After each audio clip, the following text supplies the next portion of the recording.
It's Monday. It's the Plastic Crack Podcast. It's episode 4. It's episode 24, season 4. Already off to a fantastic flying start there, people. Let me say that again. It's season 4, episode 24 of the Plastic Crack Podcast. As you'll notice, we are down a man. We're down to 3 people. Dom is unfortunately caught in a 40k tournament in Shropshire and can't be with us. He's got to the final. That's crap, actually. He's on holiday and he's driving back today, so that's why he's not with us, because he'd be knackered by the time he gets home. How many holidays is that now? How many? What, this year? 18. Yeah. I count. 18. Probably. I think you put an extra a 0 after that. 180 days off. I don't think he. I think he's just basically if it's not a week. If it's not a weekday, Dom's on holiday.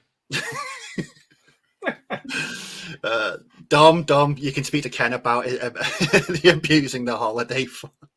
Right. So as Dom isn't here, you're in the capable hands of me, Steve from onpointhq. We got Martin there, Seventh Son. Hello. And Ken down there who's painting some skellies from miniature wargaming warriors. How are we, chaps? Have a good weekend? Yeah, painting.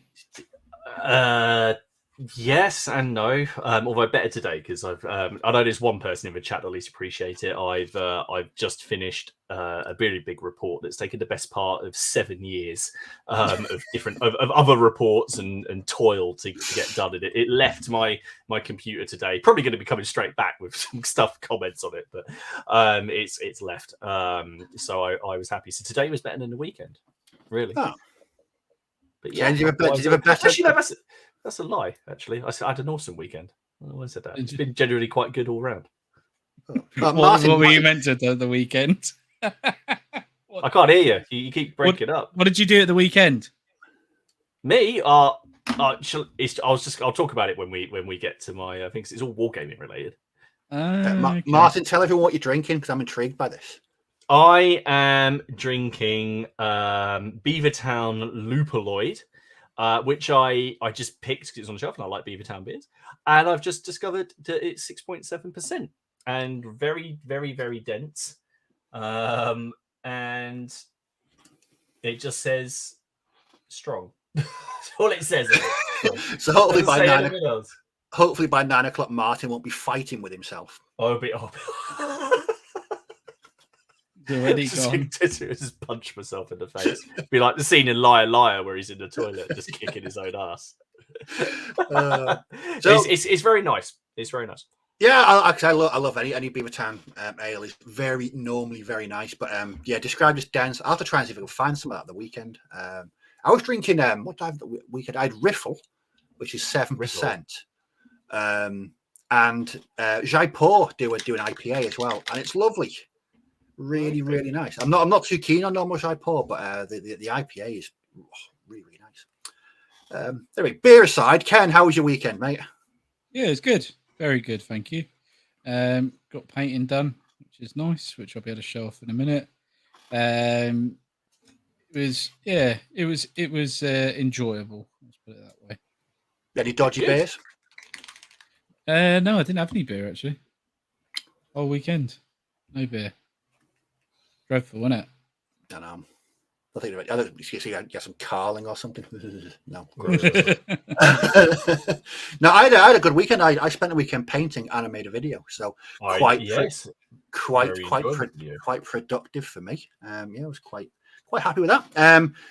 Just gonna find. I can't find the thing now. I'm so out of loop with doing this. So don't forget. Or is it me? No, it's Steve. Is it me? Yes. Yeah, it's you. It's you. It shouldn't be. I have very, very, very good internet. What's going to say? Right, here we go. Has everything moved around? I can't find anything. No, it should all be there. Oh, here we go. God, so professional tonight. Don't forget, the PCP is proudly sponsored by Boards and Swords Hobby. So check out the web store for all your gaming goodness. And if you use the code PCP5 at checkout, you will get an extra 5% off your already discounted order. So yeah, head over there, show them some love, and pick up some gaming weirdness like we all do. Yes, gaming weirdness. I forgot as well. Thanks to everyone that's watching on the catch up. Well done. It only took me 6 minutes to remember. Right. Okay. Who we've got in the chat today. So Ham and Jam, Lazy Pirate Painting, Andrew J.F., Carazette, Red Steph. Hi Steph, how you going? Paul Parker, Lionheart, Rob and Rose Hobden, Battle Matt, Rich John, Nigel Jones, Carl Burks. Carl said for some reason his Facebook and Twitter feeds are both full of a certain film trailer today. I think we're going to chat about that a little bit later in the news. Yeah, I was hoping it was going to be Weekend at Bernie's 3, but it's not. 9999 Payden, Mark Forsyth, John Sowerby. Well, Napoleon Bonaparte, the cause of my woe. It's a bit harsh, isn't it? Barnes White, Paul's Paint Shed. Hello, Paul. Louis Baby, Steve Harbour. Steve's been cracking. Did you see what Steve posted before in the Facebook group? Yeah, I did. I thought they're very, very nice. I just imagined that they're really, really far away in 28mm and not 6. And that makes me happy. Steve's been cracking on with some awesome 6mm. Harpham's here. Hi, Joe. Granapriego. Hi, Anthony. How's it going? Nick Games, Bigger City. Don is here. What's Don doing? He's tearing out and rebuilding his front steps and porch. He's no professional, but he's a carpenter. That sounds like a great way to spend a Monday, listening to us and doing carpentry. So when the nail goes through his hand, we know. Thank you. No. Count to 7. Friends of General Haig. Hi, Andy. Hopefully, Yorkshire Dragoon. Hi, Tim. Campbell Orchard. Allard Roberts. Barnes White. Mortzuk. Hi, Jonas. David Through. John Carter. Storm and Steel Wargaming. Hello, Alex. Roger Chrysler. He is scraping some US War of 1812 infantry to prep for priming. Good stuff. Mike Jones, he's painting. Haven't you painted this, Martin? The 28mm Warlord Games ECW Ordnance Battery. I have, and it's a fantastic set and one that they should copy for their Napoleonics, but they still don't. Despite, but yeah, no, that's a lovely set. You get the 3 cannons, you get the resin bases, you get the Gabions as well, and you get all the crews, and then you get an additional little some extras on there, like a master engineer and some other chap, So they should really. I still think if they just did the same, I think it's when I bought it was 40 quid, but if they did the same thing for Napoleonics, so you got 3 cannons, you got the Gabions, you got the resin bases, and you got the extra, it'd be brilliant. So just having to buy them all separate, but. Anyway, there we go. Well, if you're looking for some marketing advice, Martin's your man when it comes to ordnance. That sounded like something. That sounded really quite dodgy then, so I might backtrack on that statement. What is this Lord of War? Lee Valander, might be the first time he's catching the show live ever. Top stuff. Hello. Well, welcome. Hello. We always enjoy people catching the show live. And on the catch-ups, they did it twice. You've been getting it twice this week. Cardboard Fortress, is this your first... I don't recognise the names. Is it your first live viewing of us? I had a Cardboard Fortress when I was a kid, made out of cardboard shopping boxes. Made out of what? Bricks? Paper mache, I'll have you know. Paper mache. Plaster Paris. Nathan McGowan is here. It's jumping to the bottom again. No, Dom. He's gallivanting around the country again. You can't keep him at home. Do you see he was off in Shropshire? He goes to Shropshire for the castles, doesn't he? Yeah. Yeah, and I'm going to say the beer or cider. I don't know. I'm not really. Yeah, cider. I think it is. I don't live too far from Shropshire. Been there a few times. Absolutely stunning place. Such a nice county. Is he coming to see you if he's not that far away? No. Steve, visitors? I don't have visitors. They'll release the hounds like Mr. Burns. Double dip. Benjamin Christensen is here. Good. Hello, Benjamin. Dave said it was due 6 years ago, Martin. You're in trouble, mate. It probably was, yeah. And Alex is pretty quick. Yep. 7 years. It is. Shigos Breeze here. Hello, James. Bren Flynn, hello, Bren. Philip Toon, he's now doing Victrix. Now. Yeah, well, I think we're going to be mentioning that later on, aren't we? About Victrix doing now. No, we've got. I think got a few everyone was looking forward to that. Duke Wellington, 5 a.m. He's working a night shift and he's catching us. That's dedication to the cause. That really dedication to the cause. War Games Hobby. Leslie, hello, Leslie. How you doing, mate? Evening, Miller's here as well. Hello. Steve Betts, Mark Hartridge, all greetings from Southern Texas. Crikey. Hello. We're definitely, I think we're definitely ranking up the states now in America as well. Not the individual countries. Yeah, it's just individual states in America. Really great stuff. Bartos is here. Hello, Mark. Flimsy Wargamer. That was a cracking name. Yes, that is. I think it's rather good. On the flip side, we've got James L here. Good morning from Sydney. Brew is on. Sun is coming up. Oh, that sounds good to me. Because of Ben here, what's he doing?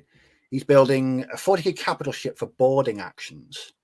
Very nice. Is that is that the kill team variant? The boarding it is. A couple of my friends that they play it. Yeah, it's essentially it's a little bit like Kill Team, but you're sort of going around corridors and boarding ships. You can't take particular vehicles. No, it's not an expansion for Kill Team. It is its own thing. It's right. It just didn't have Kroot in the box set. No, I don't know if the boarding action one did. One of the latest Kill Teams did. All right. Well, that was quite interesting, putting Kroot in Kill Team. Very apt comment from Robin, given tonight's theme. His hobby tends to be taken up by a nostalgic project that's escalated. I can definitely see that happening.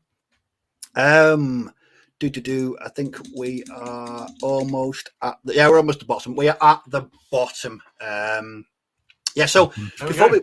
Yes, and I always come prepared with a mouse. It's a lot better than using one of those touchpad things. They are the work of the devil. Touchpad.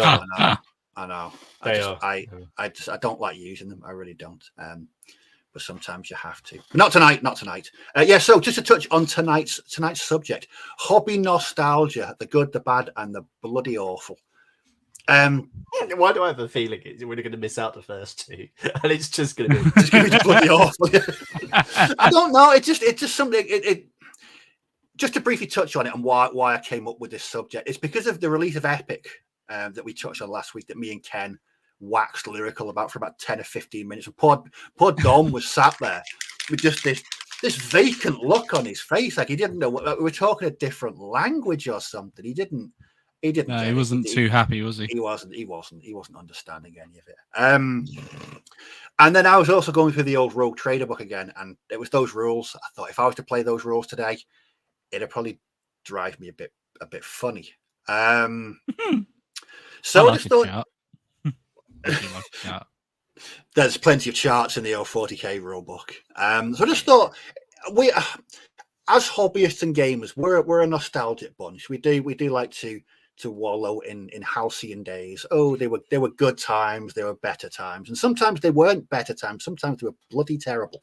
So we're going to be having, like Martin says, I think we're going to be concentrating on the bloody awful rather than the good, the bad. But I just want to say, actually, no. Do you know what? I'm not going to say that. Carry on. What did you think before you said it? It's a bit. No. I think I'll malign a great number of people, and so I'm going to shut up. Carry on. I think me and Martin are in agreement on something that the dangers of being nostalgic. It's not even Wargaming. It's 80s cartoons. It's Thundercats. Oh, no, mine was it wasn't a cartoon. It was Nightmare. Oh yeah, Nightmare. It was Nightmare. Amazing. And then I rewatched it, and this is terrible. Yeah, I've got the complete Thundercats collection, and I remember putting it on because when I was younger, I was scared shitless of Mumra. He was terrifying. And then you look at him now, and you're like, my God, Skeletor's scarier than you, and Skeletor's not very scary at all. So it's it's dangerous sometimes to be nostalgic. I when I watched that at Nightmare, because we were watching UK, I think it was on UK TV Gold or something like that. And it was like on Challenge, 3 a.m. I was off the back of a quite heavy drinking session, and we were drinking, and after an hour, we just kind of went, okay, yeah, time for bed. Yeah, see you in the morning. Yeah, good. I sobered up because I was just so bored, rigid. And I just remember, like, if I was that guy, the guy who did it, I would have been taking some hardcore drugs to get me through that. Like, you know, he's sitting there going, but you need to encourage. He's trying to find ways to say, get him to walk left. And he's like, you know, maybe walk towards the light. And this kid, they're like 2 steps forward and they get their mate killed when he just walks off a cliff. And no, yeah, it was. I think one of the best ones was what they had a thing on there called Hodrus the cat, and it was just a cat that had been superimposed. I was like, that's a cat. You don't even put horns on it or anything. It's just a cat. It's low effort, lads. It's low effort. Let's anyway, I'd stop talking about Nightmare because there could be a nosebleed or something. Right. Yeah. You're in a room. You're in a cardboard fortress. Oh God, I'm going to be checking out Nightmare on YouTube later. Right. So what have been up? Martin, you said you've been up to stuff. What have you been up to? I have been up to stuff. So no, I've had a fairly productive week, and despite the rigors of the archaeological world. So the main thing I finished, and people might have seen this in the group, is I finished my camels. My camel riders for the First Crusade, and I love them. I kind of want to do more of them, but I think at the moment I'm just going to have the one unit representing. But it has been pointed out to me again, because are you ready to drink? Because they are 3D printed.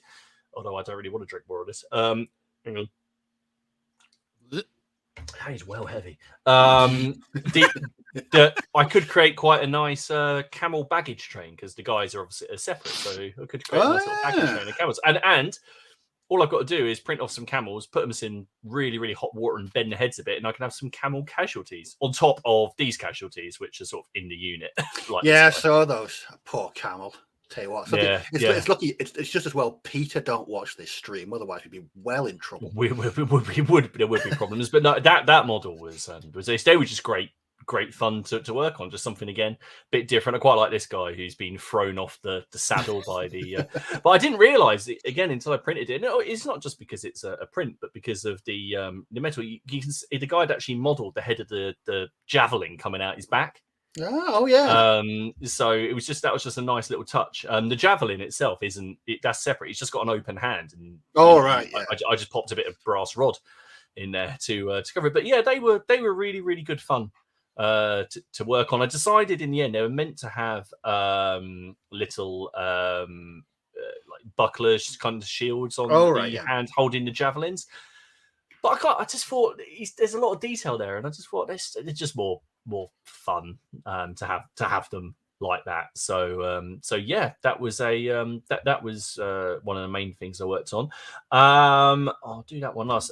So I also on Friday had a really really good game of Saga. So here's just a little view of what's about to occur as my brave Anglo-Danish stand there and look at the rampaging Vikings coming over the hill. As you can see, that's the Viking warlord off to the right. All on his lonesome with 2 axes running at my guy. I quite like the guy here on the right in the orange who looks like he's trying to edge away. Yeah, he's like, I'm not part of this. I'm not with them. I'm not part of this. So I've got to do that. I've just got to edit that for a battle report. And then I did something that I said I was trying not to do for a long time, and I know that James in the chat, he's going to be pleased, and I messaged him with some questions. I played Blood and Plunder, and I went around my mate Kev's house, and my mate Kev had set this up. That looks awesome. So good. It was such good fun. It really was. This was only a sort of so we only played with the land. And essentially, you see the dock at the back where the Skull and Crossbones ship is. Oh, yeah. That was one of the deployment zones. So we didn't play with like 3/4 of the table. He just set it up as a backdrop for it. But it was. Do you know what? It was brilliant because I haven't played it. I haven't played it at CrackCon, and you guys have, and I've deliberately avoided it. So, Kev, if you're watching this, thank you. It was an awesome game. I played with Luke, who he ran the Burrows and Badgers demos at CrackCon last time. So Luke was there for those, and our mate Anthony as well. So we did 2v2 British versus Pirates, and I'm sure we cocked up a couple of times. But you know what? I really enjoyed it. I really enjoyed it. Martin, what do you think? What do you think of the activation system? It's brilliant, isn't it? Absolutely brilliant. It is brilliant. Also, it's basically the same system that. Well, I think these guys did it first. That Masters of the Universe uses. Essentially the same. Right, okay. It is essentially the same, only this is a little bit more refined. I had a little bit of problems with the idea, the assign like you have simple actions or standard actions, dedicated actions, which is like an ongoing melee, and then assignments. So we were just getting around sort of the idea of here on you see the broken ship on the corner of the island. Basically we said the pirates could deploy. One unit could deploy at the rowboat, one unit could deploy at the broken ship, and the other two had to deploy at the one in dock, and that was their deployment zones. And then the British were just at the back coming on. And there are cannons on here. So one group of the pirates ran up to the cannon, turned it round, and fired it. And I'm not sure if we did it right, but it was great fun and it worked. I think the British, I think we did win. Can't be 100% sure because there were so many dead. But yeah, the activation system, great fun. The use of command points. I think it does a really good job at capturing that Age of Piracy, that kind of thing. Cool, now, I don't know if I would say the same, and I haven't read the rule books for Blood and Steel or the other one, Blood and Valor, and I know they got Blood and Chivalry coming, or is it Blood and Chivalry? Blood and Spur. Anyway, they got the 100-Year War version. I don't know. Right. To me, it worked really, really well for the piracy kind of thing. Yeah. I'm not too sure about the others. I'd have to play them. I don't know if they have, the same kind of activations. But yeah, that was a great deal of fun. So I had a game on Friday night, and I had a game on Saturday. And then the final thing, and I thought I'd show it on here first. I painted up this guy. Oh, nice! Which is the final Ragged Staff mini before I released them. So I got the design. It came in. So I've mentioned printing again. So drink. And you mentioned it more than me. So I got him. Well, I am at the minute because I'm printing stuff off to release Ken. So I'm gonna be doing. So I painted him up. So this is I thought I'd share him on here first. Just because I know people have been asking, so I thought I'd do it. So this is a longbowman or an archer who's basically chucked his bow and he's going to go in for the melee. Because I always wanted just somebody, you've always got dedicated billmen, and I wanted an archer. So archers likely carried sort of falchions and bucklers, so that's what he's got there. But he's the hands are open, so you can give him like a banner or a bill hook or something else, which is what I'm doing at the minute. I'm actually, if I can make this a little bit longer. Nope, I removed myself from the stream. That's the wrong button. I'm painting up this version of him at the minute. You can see I've given him a. It's not going to come out very clearly, but he's in the same pose, but he's got a warhammer in one hand and a standard in the other. So I'm just trying to. I just want to sort of give them some variety. So even though you've got their static poses, you can at least change their weapons around and stuff. So yeah, and then there he is, and that's the front, and there he is from the back. Ken, what livery is that? Warwick. Well done. And what's that called? What is that called? That's on his back. It's called what's the name of the emblem? He normally has a bear. No, it's a ragged stuff. Well done. Thank you for the plug. Really appreciate it. Oh, yeah, man. Oh, yeah, of course. God, that was painful. Sorry. So yes, there we go. So that was my week in wargaming. But I got plenty. I'm working on getting loads of stuff finished because we're going to be playing Rangers of Shadow Deep. I am not Ken. Why is that done that? Sorry, I'm going to sort of talk into into a hanky so you can't hear me properly and be Ginger, and then I'll be Ken. So I'm working on Rangers of Shadow Deep. So I'm just finishing off 12 giant spiders. I'm working on some sort of distressed villagers, a car, and then some various knights and my ranger at the minute. So yeah, it's been pretty productive. So yeah, there you go. Tell you what, was that Blood and Plunder, seeing that setup, the game I played at CrackCon that James ran, it was brutal, very, very, very brutal, but really enjoyable. I thought it was a great game. So I may look to pick it up myself at some point. I don't know. Not sure yet. Ken, what have you been up to, mate? What do we think I've been up to? Fuck all, probably. No, give me a sec. I'm just trying to. Where the bloody hell's it gone?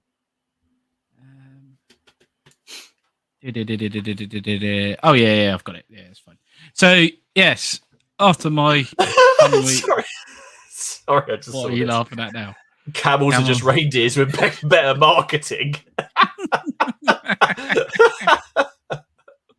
Yeah, see, they support themselves for longer. Yes. Oh dear me. So yes, after my week last week, I've been painting again.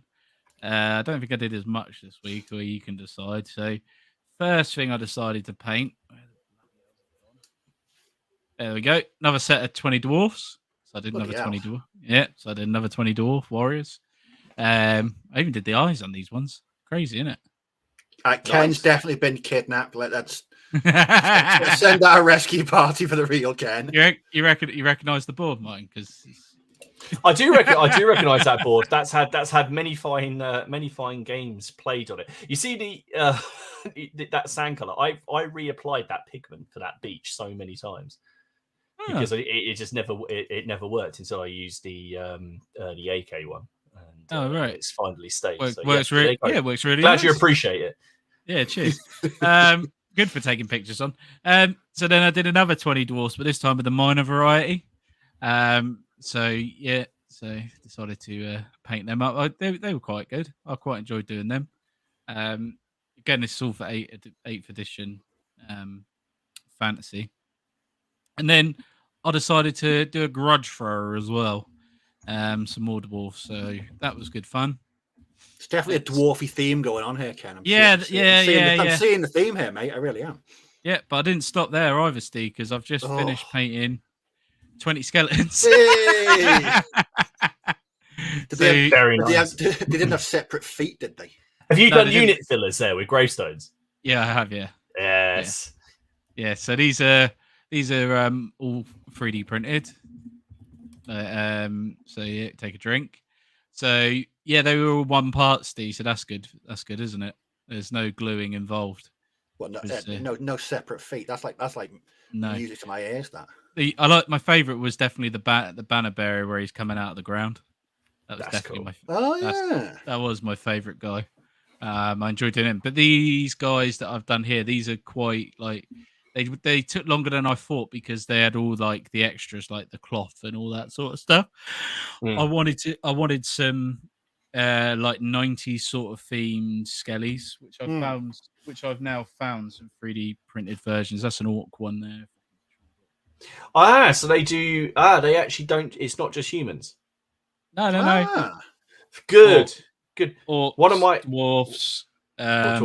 We'll talk about when it comes. I guess we get onto the nostalgia, but yes, Beastmen as well. But yeah, I'm doing it for a Vampire Counts army. For those, sorry, David. You get a reprieve in a minute when it's Steve's turn. Yeah. 0 3D printing of mine. Or is there? Is there? Yeah. So yeah, the vampires are for the skeletons are for Vampire Counts. So I'm doing those. So yeah, I'm happy days. So that's what I've done this week. A very dwarfy and undeady production there, Ken. Really good. Yeah, I think the dwarfies are stopping this week. I'm definitely moved on to the undead side of things now. I was looking at I don't know if I mentioned it before, but TT Combat do an undead halfling army. Yeah, Yes. they do. Yeah, they do. Yeah. What a strange combination. They look really cool, though. They do look really super cool. But yeah, undead halflings. That's You could do a lot. You could turnip them. Undead turnip halflings. Yeah. Why not? and why not? And why Oh yeah, not? and they do half. I found some halfling skeletons as well, which is quite cool. Oh, sweet. That's always quite good. So, what have I been up to? A bit of two very different things. So last week I presented a bunch of really, really dull grey plastic photographs because I was working on scenery for Space Widows using Zone Mortalis, the Necromunda stuff, and I finished it all. It's not painted, but it looks like that. That's good, mate. Wow. So what size is that? A 2x2? That's a 2x2 board. That is lovely. That's all you need, isn't it? It's all, and I did that really quickly. What I wanted to do is make sure it's multi-level, make sure it was all connected. So you could go, you can run from one side to the other if you so choose to do that. So there it is from another angle. Ladders, that's cool, and all kinds of stuff. I was really impressed with the stairs. I'm such a sad case. I'm impressed by stairs with the handrails on. But I was using some of the Mantic stuff as well. I didn't build them the way it should be built because they were a complete pain and a bit of a pain to put together. So I turned them into like just standing pipes, and they're quite good. And there's another view. Very nice. I'm dreading painting it. I'm just dreading painting it. I hate painting scenery. Have you checked out the different sprays and things from Dirty Down? No. Dirty Down. So Dirty Down, they used to be called Model Mates, and they initially did their stuff for like model trains and that. So really, really nice rust effects. Probably the best, I reckon, that you'll find. I've still got my pots of them, and then I think I don't know if they went out of business or if they suffered because of COVID. I can't remember, but essentially they're back now, and I think they've got others. But they have, and I think I've still got some sort of sprays that were all water based, and yeah, I still got it. Yeah, so this is a weathering. This is more like dye, and so this is a weathering. It's oil. Yeah. So I used to, when I did do tanks, I would just spray the bottom of the tanks with this after I'd sort of done like a rough undercoat or a primer. I just spray that, but you could do it from quite a distance. You can use it inside, basically it just gives it a really nice sheen, or in certain areas you can wipe it off where you don't want it with just some water. I don't know if they're still doing these, but they certainly did a rust effect from some of the other ones. So, and then because Ben has just said, there you go. Just pressed it at the same time as me. There we go. Yeah. There you go. Get it from one table. I might have to chat because what I want to do is, because I live in an apartment, I don't want to have to go around my brother's just to use his backyard to do some spraying in. Otherwise, I'll end up high as a kite, and I don't want to do that. But yeah, I shall bear that in mind. Yeah, so that's quite. I know. Like I said, James recommended it as well. They call it Dirty Down Rust Effect. I've never heard of it. Never heard of it. I've still got mine. This is what I've been for those zombies that I did the other week. I said that the I'm not going to say the word, but they were sourced pretty from printed. The internet, and because there was some real lacking details, I just blobbed this stuff because you can get it on quite thick into there, and it will the effect just fills and it rusts, and you can layer it up as well. It's really good stuff. There's some old videos on Beast of War and on other things as well, because as I'm sure Ben here will ascertain. So yeah, he says he's spraying hardcore. Yes, I'm going to try that. I am definitely going to try that then. Yes. What, spraying inside or the Dirty Down stuff? Both, everything, without a mask. While listening to the Grateful Dead.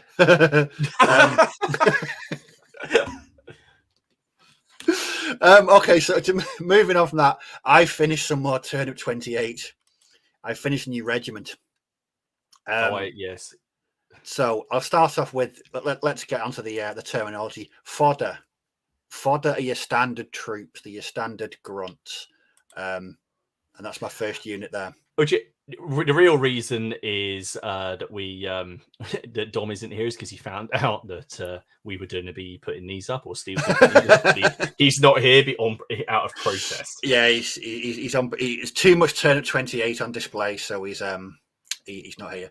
But that's my first unit of fodder for this regiment. To know, all in, they took me about 3 hours to paint from. That's a Landschneck, isn't it? On the right.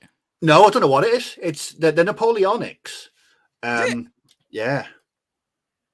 What's that? I don't know. I've got no idea. I've just Is an people. English Civil War figure. No, people just give me Napoleonics, and I've got a pile of them that I'm never going to use because all I do is butcher them. But I built them months ago. I did one as a test one a few months back. But yeah, sat down over a couple of evenings last week, and from sort of grey plastic to fully based, 3.5 hours.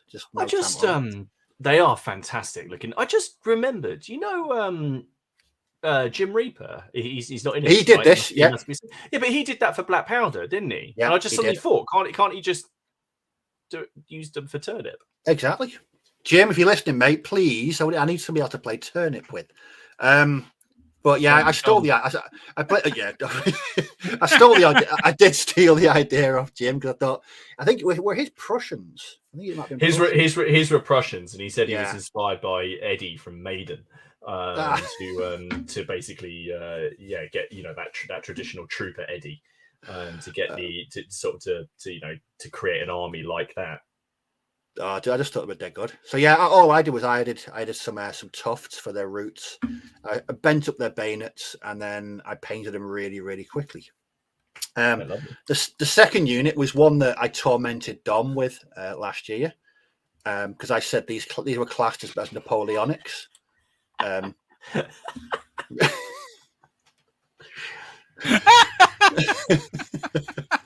So these were the ones I added. The Victrix Napoleonics, but I added Beastmen heads and Skaven heads to them. Why not? That would have made sticking them together way more fun. I can tell you that. So these are going to be a unit of brute because there's only 6 of them, and I'm just glad to be using them because I really, really did enjoy building and painting these, and it's good to actually now see them being used in a regiment. So the third one is something I posted. Oh, yeah, painting. I know. I finished the whole regiment. I painted some work in progress on this last week, and this is the stump gun. Nice, yeah. Stump gun. I hope that's a Perry miniature as well. It's not. It's Warlord Games. It's the American War of Independence cannon. Oh, you bought that at CrackCon, didn't you? Yes, I've already used one for the first regiment, the 13th cohort. I had it left over. I knew I wanted to do something a bit different, so I put it in a load of crap with some bones. I like to imagine that Warlord Games, their value was quite high. Then Hornby made them an offer after seeing this, and it's not good. That is amazing, mate. I saw that you said about using it as a midden. It's the first time I'd seen someone use the word midden. In reverse to wargaming. No, it just had, and like I said, all I did was put some mud over it, threw some of that Warlord Vallejo water effect on there, and I just like the way the wheels were just they were not even attached; they're just left next to the mud. But yeah, I was a very, very strange piece. And then the last unit is a unit of chaff. A chaff of skirmish. I just love the names. This game. These are individually based. Fodder, chaff, brutes, grogs. Yeah. So these are weird. Look at these. Yay! That one on the right. His teeth. So they're British Victrix bodies. Yes. But the arms are from Warlord Game Pike and Shot. No, they're musketeers. But they seem to fit and they work really well. That one on the right. That's amazing. That there is a Golden Demon winner. Do you know That's amazing? I actually, one of these was like a test one, and I put it on Twitter, and Max Fitzgerald, the guy behind Turn 28, he responded, and he just went, "Ooh, the sass." Made me laugh. That's it. There you go. That's it. It's just sass. But that's it. I was the whole. There was a couple of toadies as well, but I didn't take any photographs of them. They were when you do toadies and toffs. Yes, toadies and toffs. These toadies, I built them. I built them on Saturday. Again, Victrix, American War of Independence, skulls, tufts. There's all kinds of shenanigans going on there. But that's a full regiment done. You just need four units, 3 characters, and yeah, jobs are good. And so I'm back in the mode of turnip, and I might be buying a few things tomorrow for my next cult. I've not decided yet, but no, it's just I just enjoy it, and I enjoy the comments people leave, or the when you meet a fellow turnip enthusiast, it's like it's a meeting of the minds. I love the comments of the Napoleonic war games that you really upset, to be fair. Yeah, they're the best one. Steve, I will pay you £5 whole to go and put that on the Napoleonic wargaming Facebook page. Don't. I will pay you £5. You've got to give it a few days, because at the moment they're getting the rage that's frothing over there because of the trailer for Napoleon is powerful. It's quite amusing, I must say. What do you reckon they were sat there with a magnifying glass over the screen? Oh, his cuffs are the wrong colour. Yes, go and look. Go and look. If you want 5 minutes of fun, just go and look. The only time I've ever been on a group like that was where Ken was having beef with that bloke that time. That was amazing. And I just went on there for yeah. It was just so funny. What was it? The guy that was studying or something, wasn't it? Or was he a professor or something? No, he'd written a book about about the guard cuirassiers or something like that, and he was a reenactor. And but the thing was, you made your post, you put one comment, and then the 500 comments that followed was just him arguing with other people, including like other authors about stuff. And it was I just remember that. I think that whole comment thread got shut down by the admin. Yeah. It was a Saturday morning, and I thought, you know what, I could do with some entertainment, and so I spent ages reading these comments. I was like Ken was like, I'm going to 25 with my kids. So my kids were on the playground, and well, no, I think it might have just been Tessa, and then Robin would have only been in pram. So Tessa was on like playground. I was meant to be keeping an eye on her, but I was just, Haley's like, "What are you doing?" It's like, "I'm looking at my phone. Ken's getting loads of shit off people," and it's amazing. And then I'll just hear a thump, and Tessa will probably start crying. Like, "Oh, what are you doing?" "Oh, sorry." But this is funny. Yeah. See, you wouldn't get that in a. What did I say? I can't even remember what I said now. You were being quite passive aggressive and friendly with him at the same time. You kept on calling him by not his actual name and calling him. I kept calling him Bill. No, Bill. Bill. Calling him Bill when his name was like Michael. And then it was something. It was something to do. Genuinely, it was something to do with the epaulets. But you hadn't even painted like a cuirassier. It was just when you did your how I paint French. Oh, that was it. Yeah, that's all you did. Yeah, that's it. Yeah, I remember now. Yeah. No, like I say, with Turn 28, you're never going to get anybody, complaining about the colour of cuffs, because they're normally covered in crap. So it doesn't matter what colour someone's epaulets or pom-poms are, because they're going to be covered in rubbish and mud and sludge. So what am I working on this week? I've made I said to my mate before, I've made an executive decision this week about what's getting finished by Friday. Mm-hmm. Brace yourself. Okay.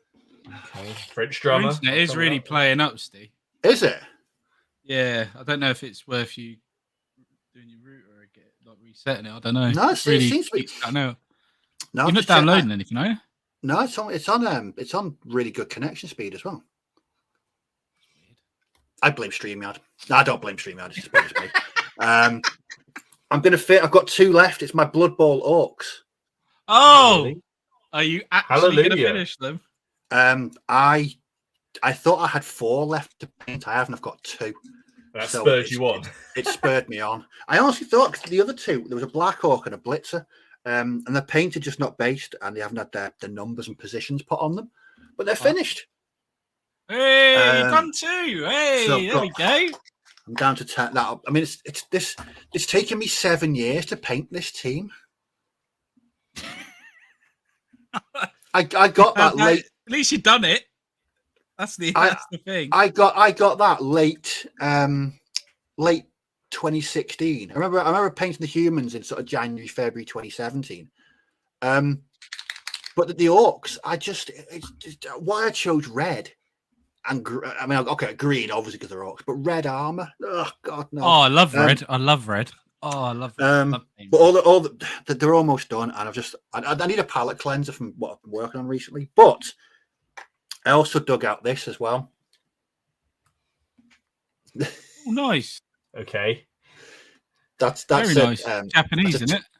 No, it's well, it was an Italian Semavente. Remember that kit that Dom was struggling with.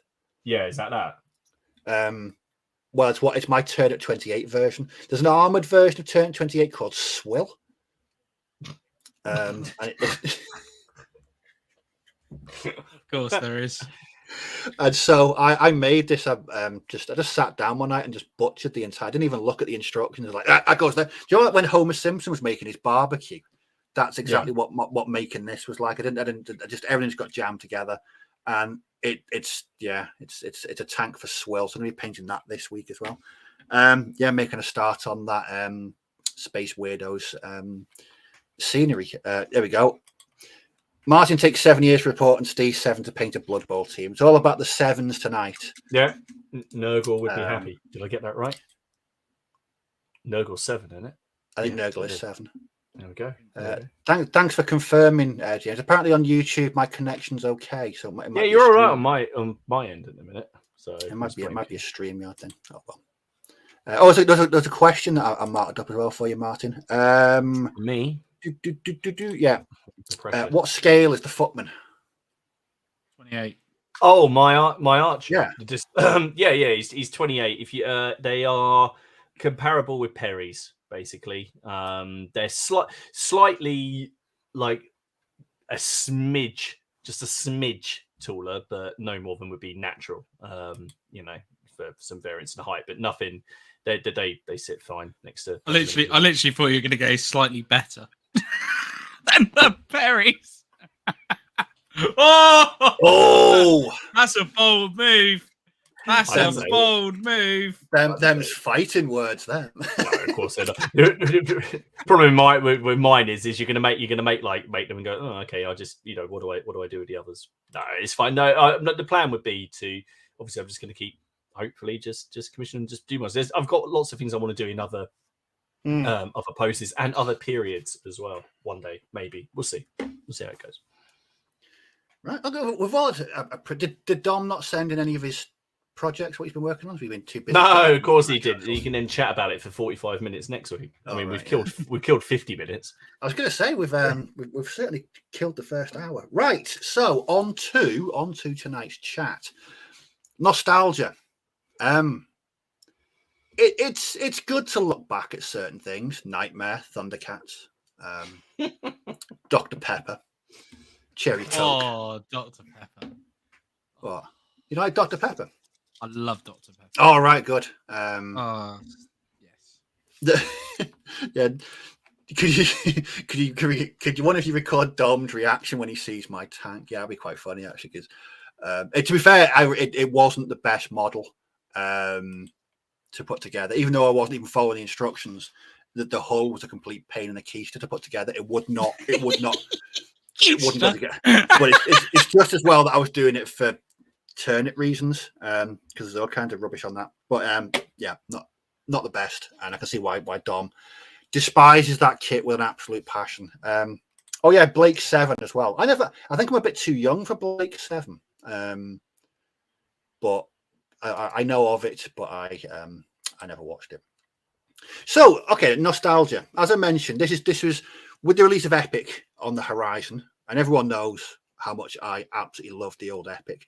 What I'm worried about is I'm setting myself up for a massive fall. Mm-hmm. Don't say that to me.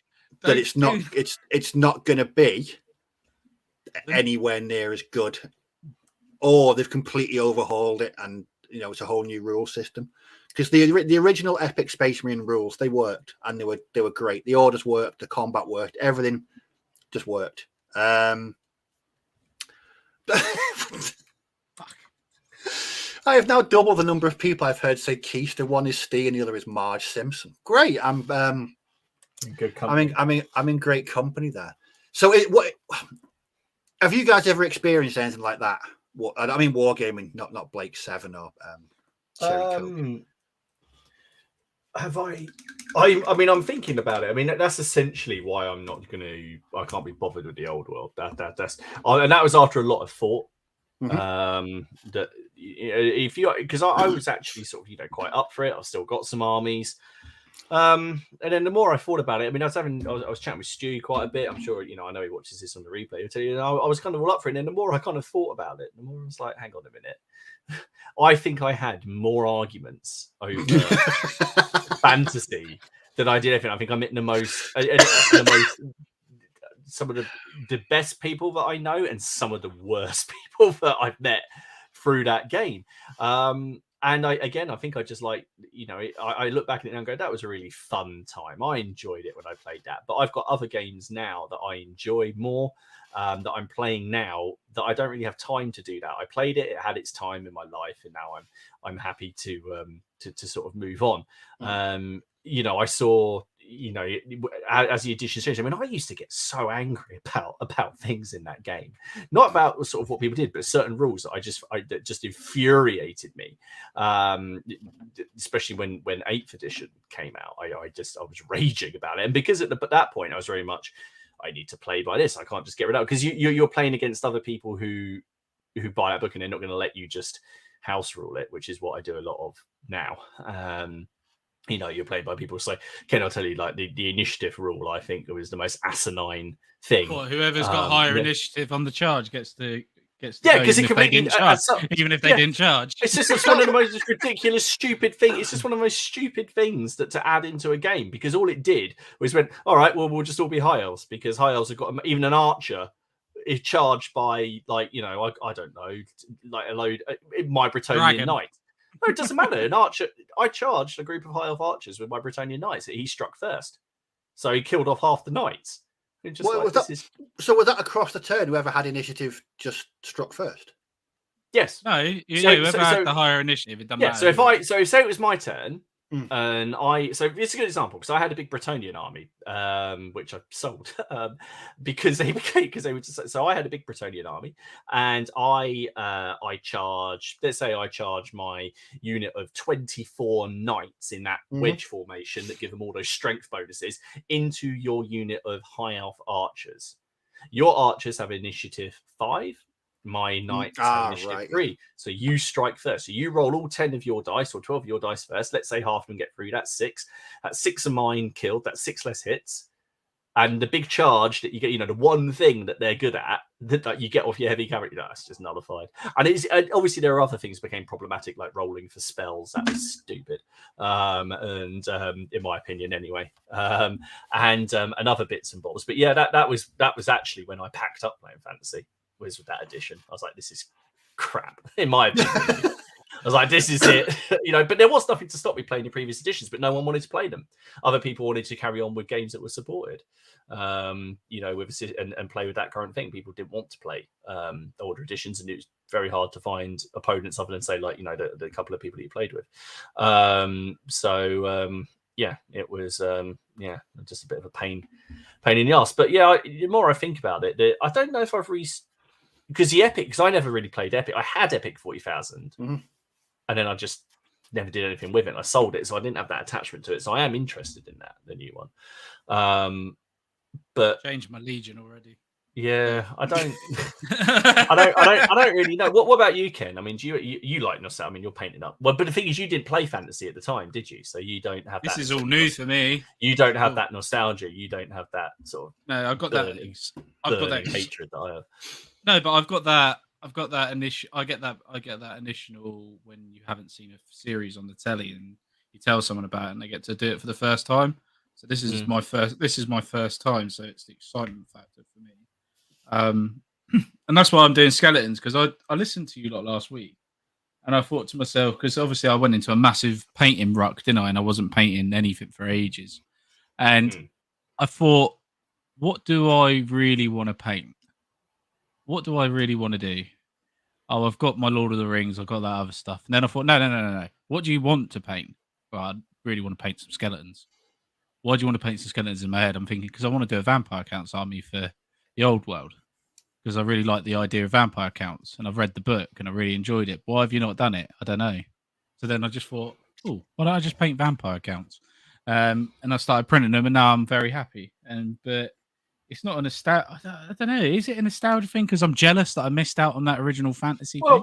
But the thing, I mean, that's not necessarily in a bad way. I'd say yes, it is, because there are plenty of games that are doing those classical looking 80s, 90s looking orcs that are already doing them. So Oathmark, that's one. You play that. Kings of War, they're doing it. All these other ones doing it, but GW do it. And that's because GW does have that tug on a lot of war games. It's not everybody, I know that. They've got obviously I know the majority of people here are into historicals, but a lot of people did get started, and there's always that tug to it. And obviously, the old world is popular.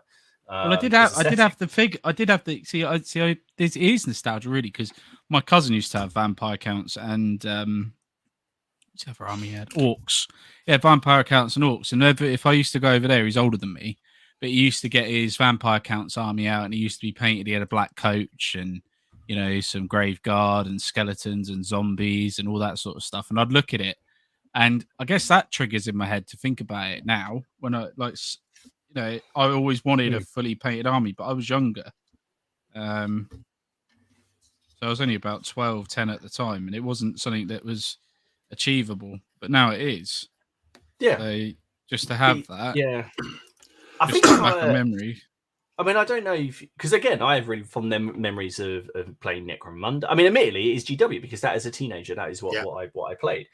But I just I'm quite happy to just have those as memories now. I really enjoyed them at the time. I think they would drive me potty, and I think if I bought them, I don't think the amount of time I would play them would justify the time and the effort of painting the army. For me anymore. I just don't. I don't think I would want to play them. I think I'd probably play a couple of games and then be like, okay, that was fun. Hasn't changed. No, I mean, I mean, you're spot on. We say that GW stuff does have a hold. I mean, especially with me, because my introduction into the whole hobby was GW. That's all we played for years. And they were some of the best gaming days of my life when I was sort of 13, 14, 15. Just playing on the regular so often. And the games back then were just simple to get into, simple to play. But looking back, like I said, with 40k first edition, even second ed, which is very, very simple compared to Rogue Trader. I mean, I've got my second edition 40k. I could play if I had a second arm, I could play a game tomorrow. I've got all the bits and pieces for it, and I'm just concerned that I'd start playing. I'd be like, this just doesn't do anything for me whatsoever. It's not.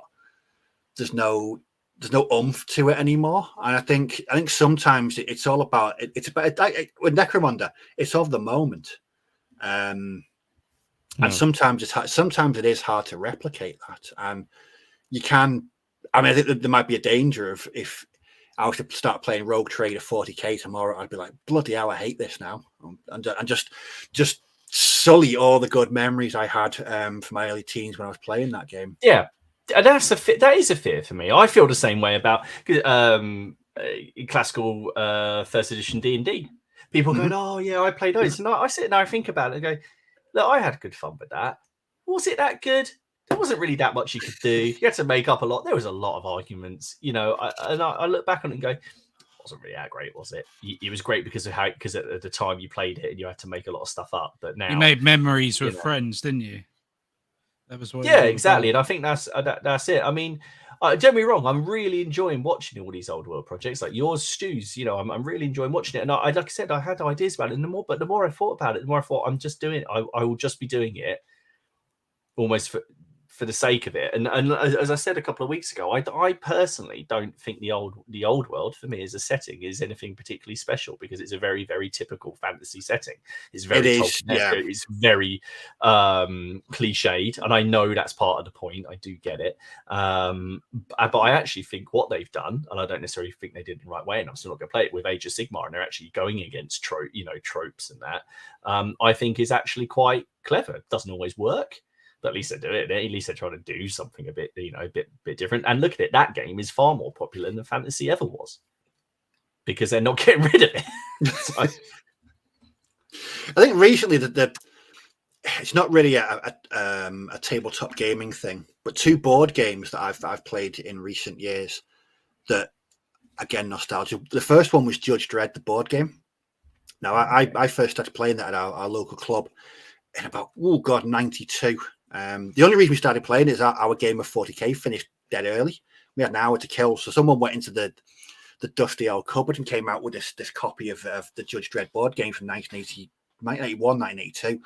And we were like, we're not going to enjoy this. And by the end of it, we loved it. And we played it most weeks after that. And I picked I know they've just reprinted it, I think, along with was it Block War or Block Mania? And I played it with my mates a couple of years back, and it's still as good as it was when I played it 30 years ago. And the second one's Hero Quest. So last year when I was playing Hero Quest with my brother and my nephew, the rules haven't changed.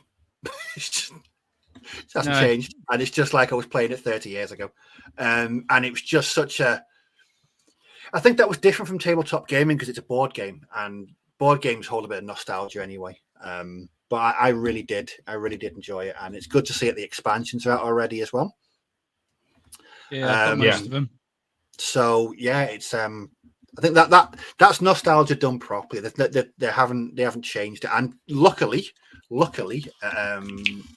it felt like just like I was playing it when I was a kid, and I had a lot of fun playing it. And I think this time around, you find out what an actual brutal game it is for the heroes, especially when you've only got sort of two of them. My brother and my nephew, they lost a lot of games, mainly due to really crappy dice rolling. But it is weird. I mean, the good thing about like nostalgia, I mean, if we're being non-specific, I guess, is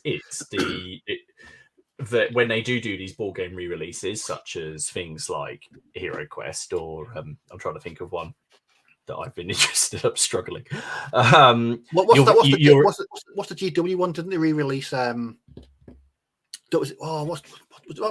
Dungeon Quest? Was it Talisman? Talisman, yeah. Someone's just said that. Yeah. So what's the Games Workshop one? Was that Talisman?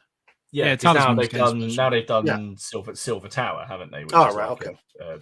I think an offshoot of that, and they made the 40k version, and they've done Curse City, haven't they? That thing. Now, so I think the fact is it's safe ground, isn't it? You're familiar with the setting. It's not like a whole new universe to take in. If it is like a pre-written universe, obviously this is something a little bit different to I'd say historicals. If you're familiar with it, then it's safe, isn't it? I guess in a way.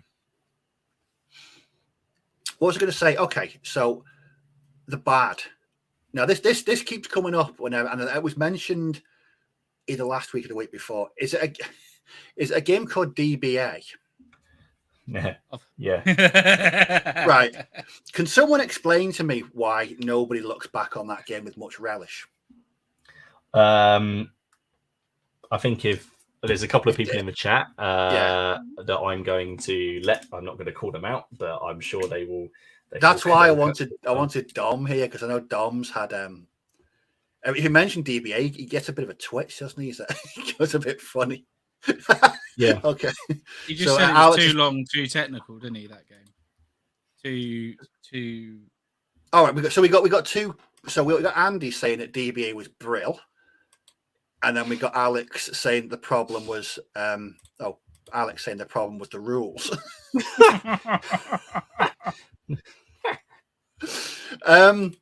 And it's one of those things. It's sort of whispered about, but no one actually comes out and says why why People it's didn't. disliked Why it's so it's much. really polarizing, isn't it? It is. I mean, when you've got one person saying it's brilliant and another saying the rules are bad. I don't know. It's probably nitty gritty, isn't it? If you like a nitty gritty rule set, then it's for you. If you don't, then it's not for you, is it? We got Carl, still played a lot, still a great game. Oh, so it's DBA and DBM, right? So I don't know what the difference is. I've got myself into an awful rabbit hole here. Oh no, you don't want to be putting that on the Napoleonic Wargamer Facebook page. The Campbell's, but DBA is a very clean game, but the rules are very difficult to read and understand. You need someone to show you, or you need to buy a different book to learn how to play. I was going to say, or you need to buy a different game. I need to buy a different game. It's actually interesting seeing people. Yeah. Okay. Get a copy of it, try to read it, and let me know what you think of it then. That sounds like a challenge, Alex. That sounds like a challenge, mate. And Rob saying at the time DBA was groundbreaking. Is it? I think this was what the game people think. Remember I was talking about when I played Ancients when I was a kid? Yeah. I was playing on a really small board and people were saying you probably, because for the life of me, I couldn't remember the name of the rule set, but I just remember having good fun. I just remember really enjoying it. I like the fact that it was a small enclosed sort of table. It was okay. Well, Paul, DBM was a large scale version of DBA and it was absolute trout. Brilliant. That's I'm going to have to try and get trout as an insult this week. I mean, have any of you guys played it? Nope. No, Steve's gone. No, Steve's actually gone this time. I can't hear him. He's not. I'm still here. He's right there. He's right there. It's you. He's talking. Yeah, I'm still here. Raise your hand if you can. Yeah, it's not me. Yay, it's not me. Yeah. Okay. No, it's definitely not you. It's Ken. Oh, it was always been Ken. Oh, he's gone. He's back. He's back. He's back. He's back. Because I killed like a little Jack in the Box. See, I've just seen it. So Philip makes a good point about BattleTech. So I remember playing that as a kid. I remember it being a very admin-heavy game. I don't know whether it's because I was in my early teens with a bit of, I had the concentration span of about 12 seconds. But it did say, I do feel like I have memories of it being slightly bookkeepy. I know you have to mark off the heat and all that and the damage, but I just remember it being overly overwhelming.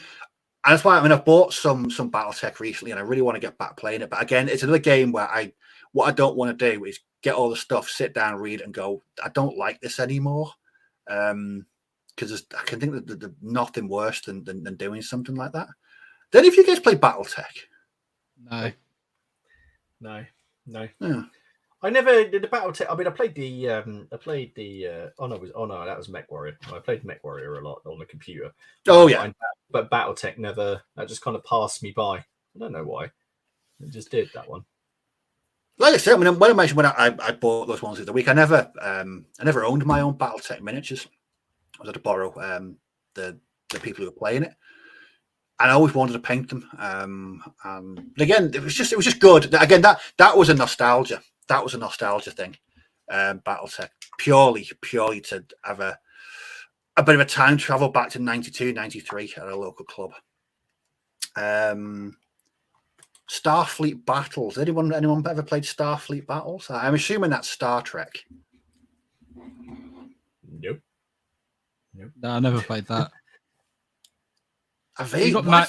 What if they release Man of War again? Then though, Mike, would you be up for that? Nope. No. Oh, I would. First time. Guess why I didn't buy it, Ken? You don't like boat games? No, I don't like boat games. Again, I know. Wasn't what James was playing? Man of War, his local club, and 3D printed copies of the old ships, and yeah, it's just put on there Man of War. It is great. I remember having great fun playing Man of War with my dwarf fleet, with submarines and dreadnoughts and ironclads, and it was brilliant. But again, if they released it again, would I actually enjoy it? Would I just think? Again, we hit on that thing, and I don't know if anyone's already said this in the comments, or I've just been painting a gambus and I've been trying to concentrate on that. But it's a little bit. I think about it. There's nothing to stop me going back and playing these with the models I've got and the rules that I have. We always talk about this. There's nothing to stop you doing this, and unless it's just finding opponents. So there are other companies that make fantasy fleets. Like, don't TT Combat make some? The Dystopian Wars people, they had a fantasy version before it was bought out by Wayland, I think. Maybe I might be talking absolute crap there, but I'm pretty sure they did. So there is stuff that you can go and do, and with the advent of, I'm not going to say it, you can find those ships to get hold of. So is it nostalgia because we want it to be exactly like it was, produced by that company with those models, and we therefore have a bit of a problem with proxying things, because we don't mind, for example, okay, I'll take black powder or bolt action. You don't mind like just throwing any models into that. People don't, do they? Because this is a completely different ethos to the collecting and playing of historicals as there is to fantasy and sci-fi properties. I would say so. Yeah, I think you nailed it there, to be honest with you.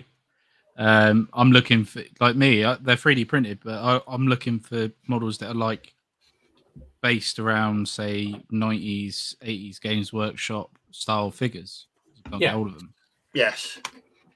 Yeah, but if Games Workshop produce those figures now, I buy them from Games Workshop. But why? When there's other people that make just as good, and because they don't hold that style of sculpting wasn't unique to Games Workshop. That wasn't just a GW thing, Raoul Parther, the Reaper. They were doing lots of things before GW, developed their own system, their own sort of gaming systems. They were also up there. So why would you go? I want the ones from Games Workshop. I'm just curious. Right? No, do you see what I mean? Do you see what I mean? Yeah. He just comes with the. I think for me, it would be. I remember the original ships. I don't know why. I just remember the Empire ships, the dwarfs, in my head I can remember them all because we play with them every week. Well, most weeks when it was out. And I think it is. We're going to kill Benjamin. Benjamin, can I have your Saxons and Normans, please? Go. We're all. Or are they going in the coffin or the ship? We're all heart on this podcast. We really are. No concern for his welfare, but concern for his figures. Well, that was one of my favourite comments. Don made that slightly, well, not controversial, but that video. Responding to a certain other controversial video. And he said, I'm giving up Wargaming. I think it's Bicker. I think it's Don. And one of his is, can I have your models? That's all it said. It was just perfect. I love this community. Everyone looking out for each other and each other's welfare. It's fantastic. I think with nostalgia. Do you think it's?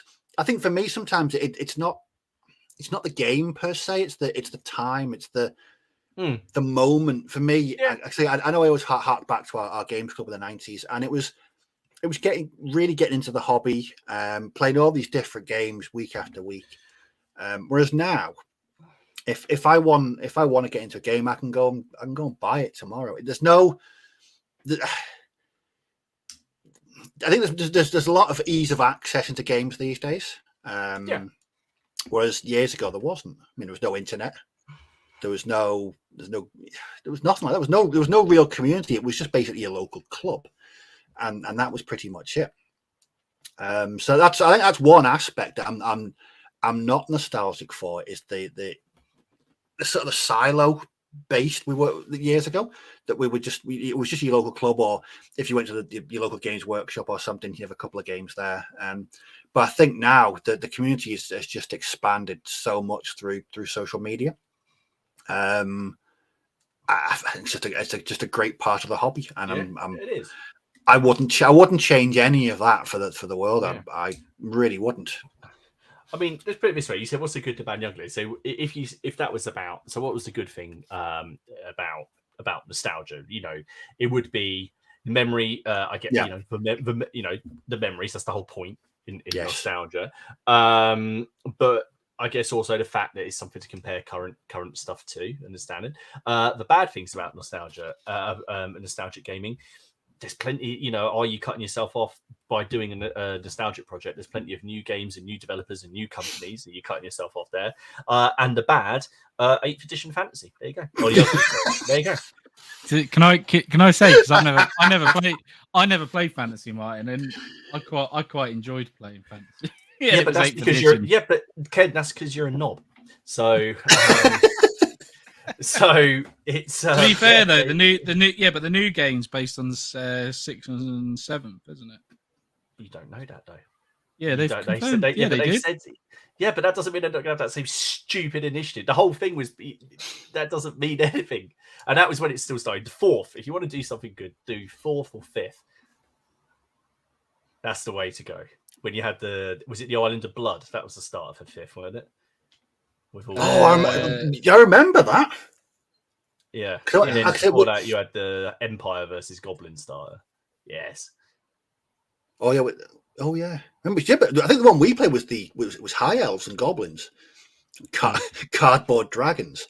That's 4th edition, I think. Was that 4th? Yeah. The cardboard. Yeah. You had you got the template for the fallen giant with the squished man or orc underneath it, and you had to put that down. Yes. There we go. You're reliving nostalgia right there. Yeah, exactly. I'm nostalgic. Doesn't mean I'm going to go and buy it. I'm happy. I'm happy about it. I've just got, but I've got Seljuks and Crusaders that need painting. So Martin, is there any RPGs that you look back on and think, oh God, I wish I'd know. I'm glad we ended them there and we don't play them today. Yeah. Vampire the Masquerade. Right. Vampire the Masquerade. I enjoyed it at the time because we were moody teenagers and we're it's like Grand Theft Auto, but you're vampires and you've got to come up with all these plans for your familiars. And I kind of think about it now and go, even though role play games generally are pretty good at sorting out who among your friends is a sociopath, I look back on that now and just go, it just wasn't really very. All we did was sit around and go, okay, who are we going to go and drain of blood tonight? You know, in these games, and it's just like, that really was a bit crap, really. Or it could have just been low effort by the storyteller on our end. But yeah, Vampire the Masquerade. I have good memories of playing it. Don't really want to play it now. But you see, by saying that, there's a game called Forbidden Lands. I thought that's before. Now that's a new game. Mm-hmm. Written in the style, uses an 80s style to its artwork and to its system, but so the orcs are like pig face orcs, and it's very sword and sorcery, but updated with modern rules. So you see, that's quite fun. So it's like a familiar setting, but updated with modern stuff. That's a great game. I think for me there was one. Oh God, I think it was called. We didn't play it a lot. Actually, no, we did. We played it sort of concentrated for about 6 months. It was called. Was it Millennium's End? Oh, was it like Was it like near future? Near future. Yeah, you were a unit of mercs. I know. Yeah, I know what you mean. And I remember having some good times. Role playing that, but I don't. I'm gonna have to check later to see if it's still out. I remember the rule book being like quite a weighty tome. It was quite a big book, but we didn't play it for long. I think we played it and then we realized it was I don't know, wasn't for us. But I think we played that. Must have been mid to late 90s. We played that. One RPG game I'd love to play again, whether it's still going or not, was Middle Earth roleplay. MERP. MERP, yeah. MERP. We had some fantastic games for MERP. MERP, So yeah, MERP isn't going. I think it's still online supported with like right. content. No, the license for Middle Earth Roleplay is actually held by the people who make Forbidden Lands, and they've released the One Ring, which we're actually going to be playing over here soon. Hopefully, going to be having some games for that. But all I remember about MERP was you came up with a plan, and you came up with a plan. How are you going to get around the tower and surprise the orcs or the bandits in the town? You came up with this plan, and then you had to roll to move. And I don't mean mean roll to see how far you moved, like roll to succeed to move. And there was a percentage chance that you were going to fail, and you'd roll. It's like, how far have you gone? 5 foot, and then you trod on a thistle, and your hobbit is out for the count. You know. So look at Ken's face. And I mean, the one thing I'll say about early, and we should probably go on to the news in a little bit because we've got to go to start comments as well. But one thing I will say about early role-playing games, they were really good at turning you into a maths genius. They were your arithmetic, your mental arithmetic and measure. They were. I mean, that's what they were fantastic at. Do you remember? Was it second? I can't remember if it was in first edition. Indeed, do you remember THACO to hit armor class 0? The system by which you would actually work out what you needed to roll to hit something. No. So THACO to hit armor class 0, you'd have an armor. So say Ken had an armor class of 1. You would then take that off of 20, and that's what you needed to roll over on a d20. So THACO to hit armor class 0, you need 19. So say I had an armor class of 5, the THACO would be 15. And that's what you'd need to roll over to do it, which was all fine until you started putting in like multiple attacks and things, and you had to divide things by 2.5 or by 3.5 to try and work out the percentage chance of your spell coming off. I'm not joking. Look it up. Look up THACO. Again, I have fond memories of that. Would I do it again? No. I need the abacus just to work out sort of what time it is to send my kids to school. I'm glad I never had anything to do with that. So on that bombshell, should we do some news? We can do. I think Ken's gone entirely quiet. Ken, say something. Oh fuck! I've been muted for the last 10 minutes. I thought he was just getting really offended, but no, he's no. Right, everyone. It's that time of the week. Brace yourself.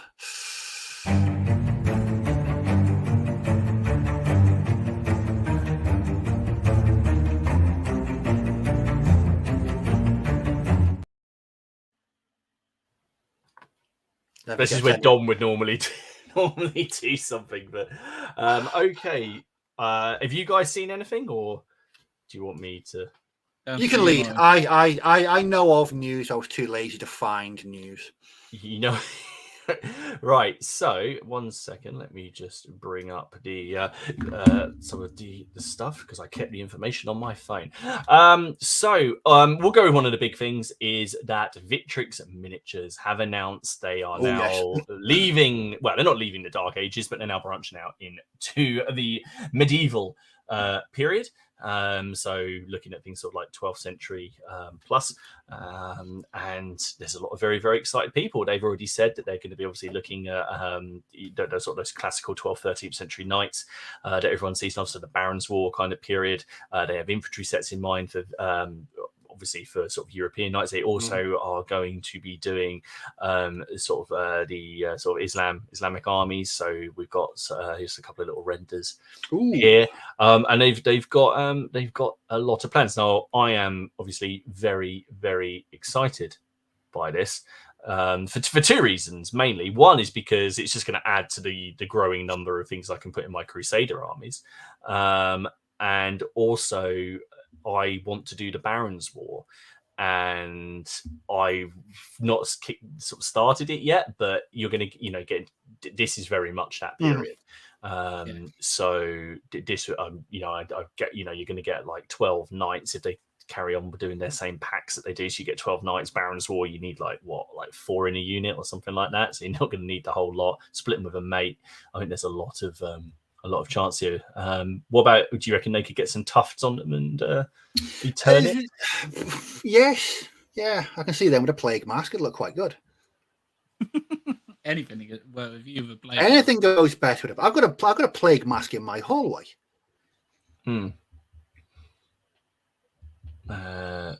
Sorry, I was just scrolling down. Yeah, so yeah, it is interesting. I mean, in the medieval period has been getting obviously a lot of love from other places as well, and they're not showing any signs of stopping. But it's just more miniatures, which is. Is it just me? Victrix have been hammering out the releases recently, haven't they? They're on overdrive when it comes to stuff. They have. Well, funnily enough, they've also got some. I saved these two because they've got some more.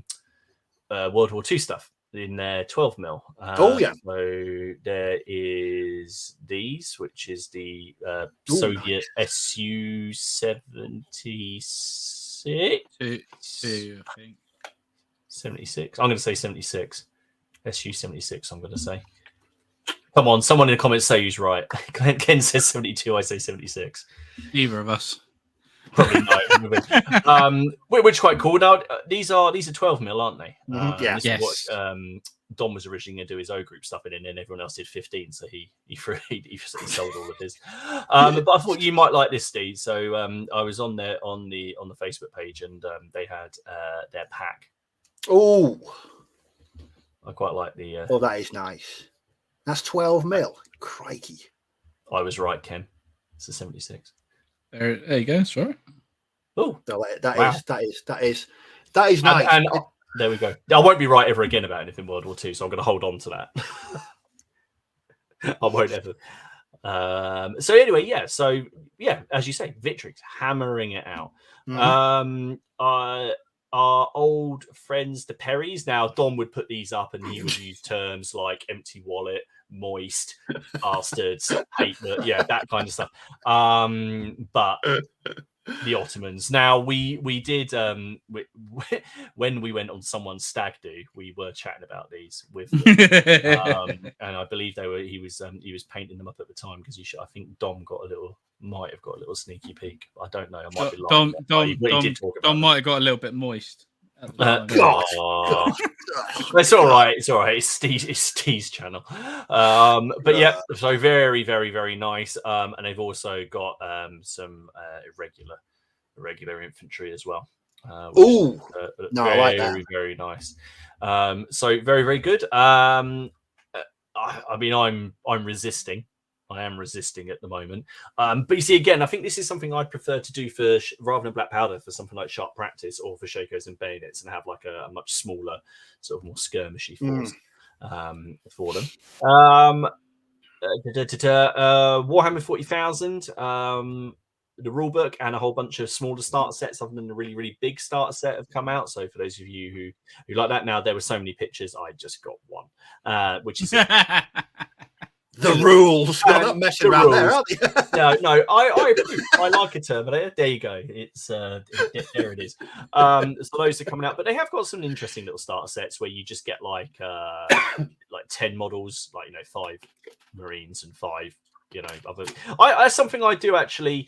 I commend them on actually. Is they've got these varying levels of starter sets. I think that's quite cool. So there's like a £30 one, and there's like a £50, a £70, and then there's like obviously the big daddy box. I do. I mean, obviously they've got the money and the British good to do that.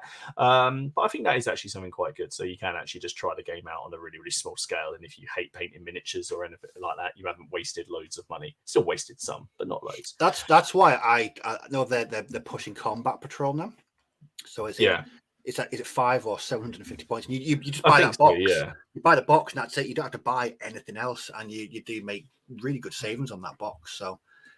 I'll be honest, the AdMech one, it got me interested. Shut up, Nick.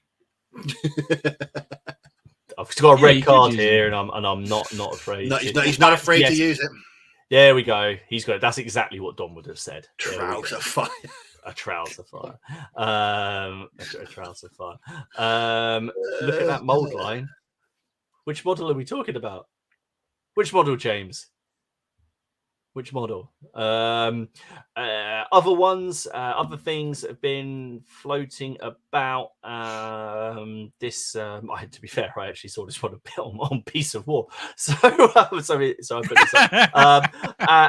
I thought, I don't know if anyone's interested. I thought, Alex, you might be interested in it. Is a game called Eagles in the Sky, which is a World War I aerial combat game, which is based around cards, not miniatures.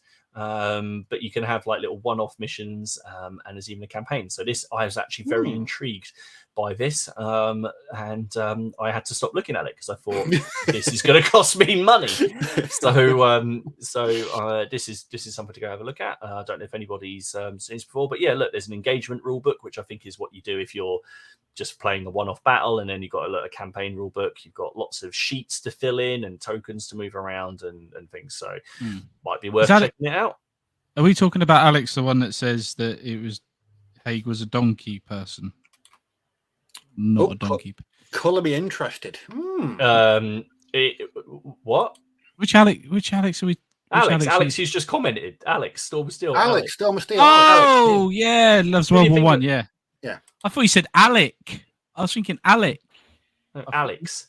Alex. It's Alex the donkey one. Is Alex? You mean Alex?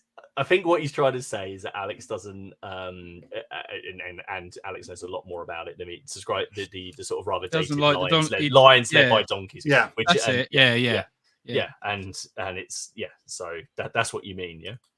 Yeah, that's it. I saw this. If anyone's playing What a Cowboy and wants to add some something weird into it, how about having this guy? Hey, ooh, I could kit bash him into a necromancer. Or you could just have him as an undead cowboy. Why would you just buy a necromancer? So this is one from Knuckle Duster Miniatures, I think, which is very, very, very nice. It's got a look of Wild West Exodus about it, hasn't it? Yeah, it has. And I'm going to finish on. Well, we've got some other news, but with the miniatures, I'm going to finish on something rather exciting. So I'm going to pop these up. So these are the latest releases. This is wave 6 from Bloody Miniatures. Now these have already gone out, and an email went out today, and I don't know if people have seen that.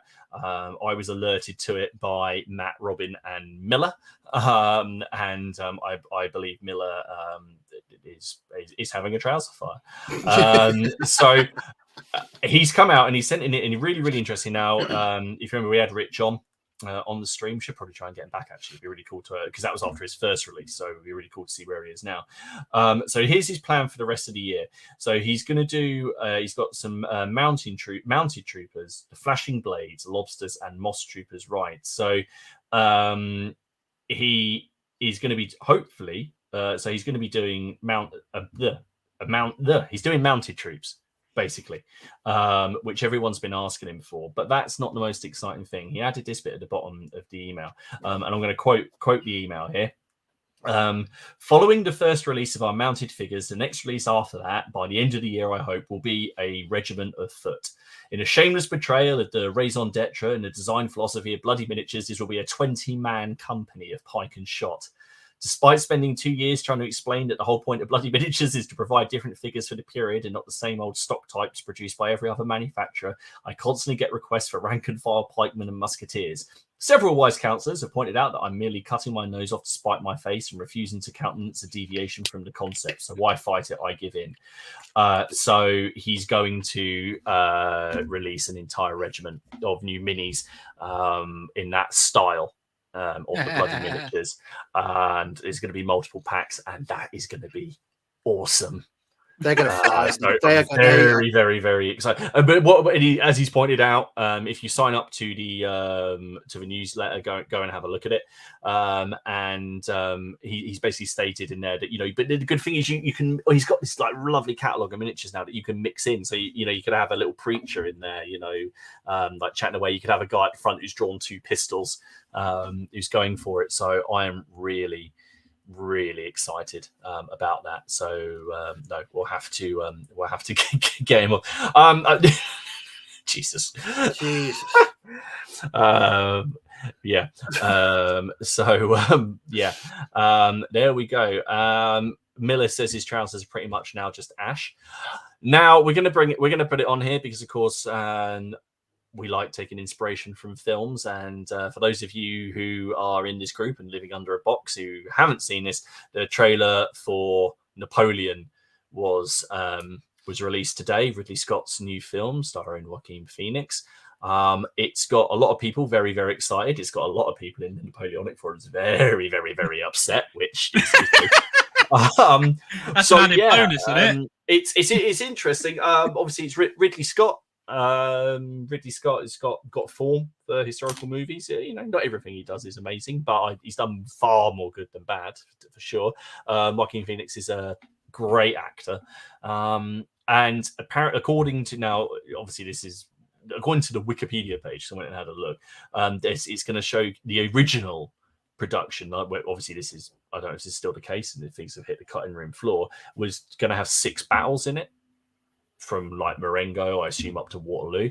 You do see like loads of cuirassiers riding around squares in the trailer with the British flag, so I'm assuming that's going to be Waterloo.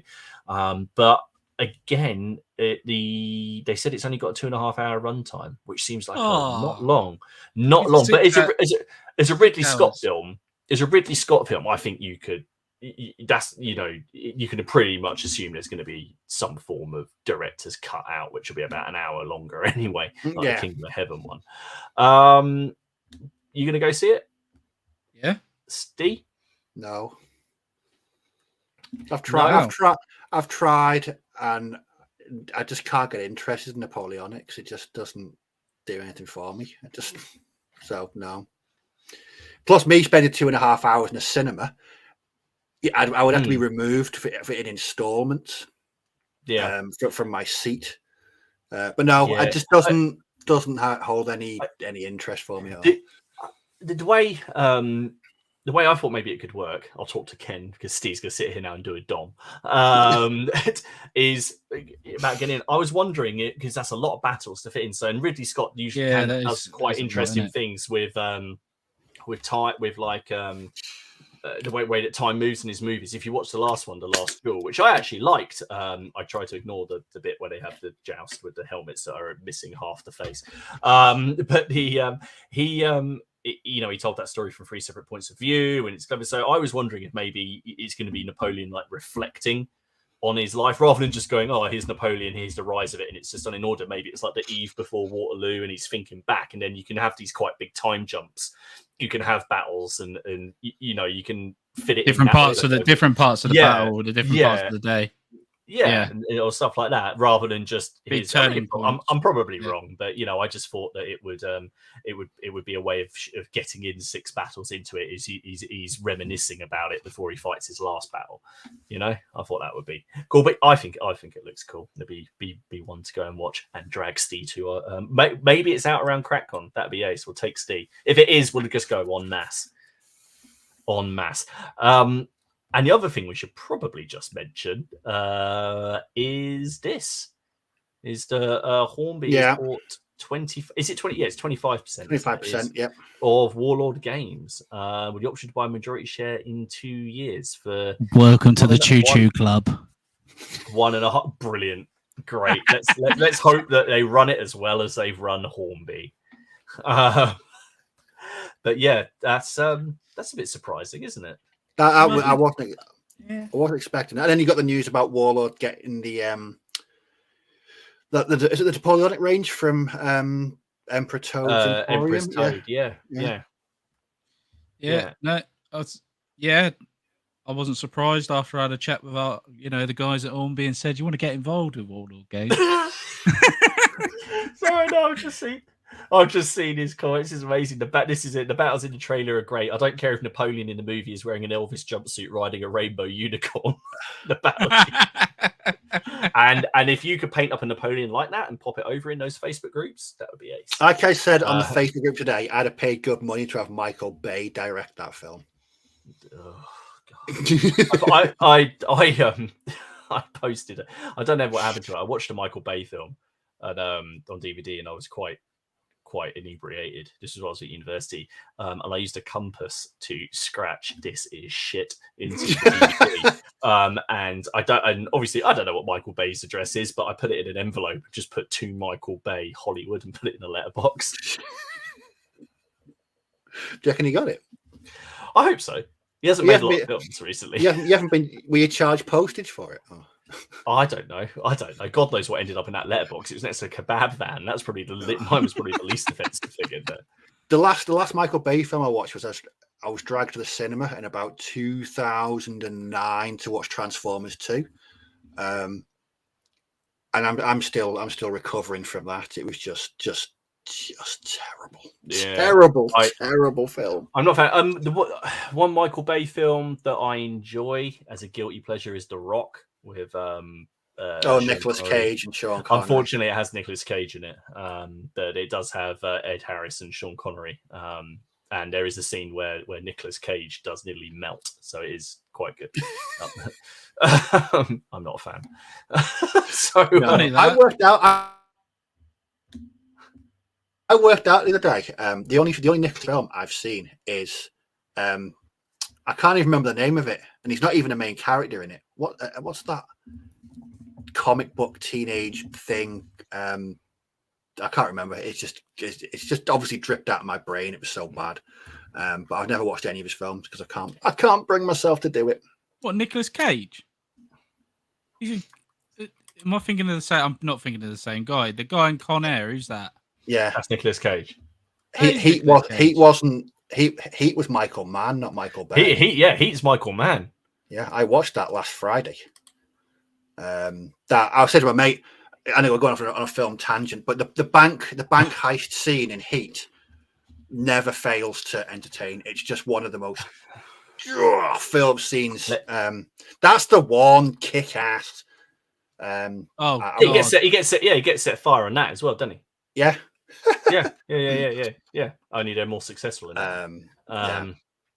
Well, he's a ghost in that. He's a fire ghost in that bloody motorcycle film, isn't he? He's a ghost in Ghost Rider. Yeah, he's a ghost. That's like stealing his cardboard fortress. Cardboard. Speaking of Ridley Scott, I watched Black Hawk Down on Friday. Oh, that's a film. Just again, it's just. Although my mate did this, me and my mate had a bit of a discussion afterwards. That I could never game that period. I just couldn't. Not something would prevent me from doing that. I could probably. Apparently, Nick Cage has now paid the IRS his tax bill, so he's no longer having to do shit films. I don't know. He'd made the remake of The Wicker Man before all that happened, and that was the final nail in the coffin for me. When he said the bees, and also The Wicker Man was amazing. He didn't need remaking. No, I watched that the other week as well. Christopher Lee dancing in that is one of the scariest things I've ever seen in my life. just terrifying, absolutely terrifying. Are we done for news? I think we are. So there we go. That's the news. It's quite a news-filled week this week. I will admit those Victrix medievals have. When I saw those, I was like, ooh, I don't know. I just think they look really cool. I can't wait to see the full range. Yeah, the full range. Because I'm really interested. I don't know what I'm going to. I'd say Baron's War or possibly Lion Rampant. Possibly, not quite sure yet. Right, so let's have a look at some people's photographs, shall we? I don't mean pictures of our viewers. I mean pictures of what they've been painting. That would just be super creepy. Mm-hmm. Right, let's have a look. Got a good. As again, thanks for everyone that does post in the Facebook group.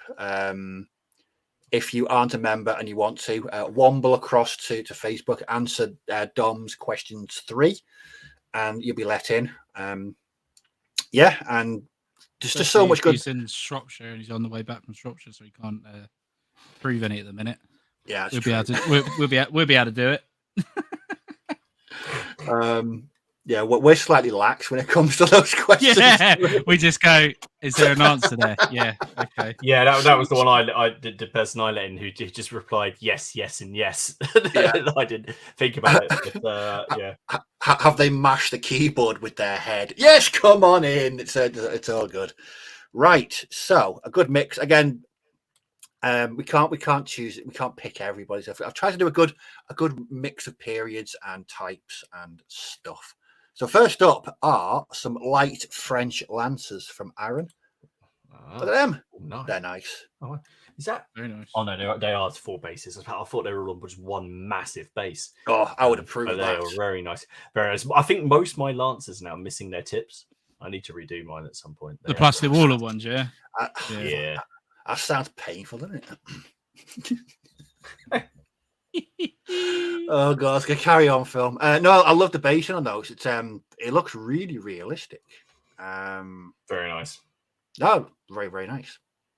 So from French Lancers, John's been doing some more epic, as in the Warlord Games epic, not the Games Workshop epic, which it's a confusing term. Look at that. So I think there's a unit of Confederates and Zouaves. Oh, Wow. yeah. Oh, nice. Lovely. I need to start painting my Zouaves again. I only painted one strip, and I really enjoy painting them. But they're not Confederate. The ones on the left.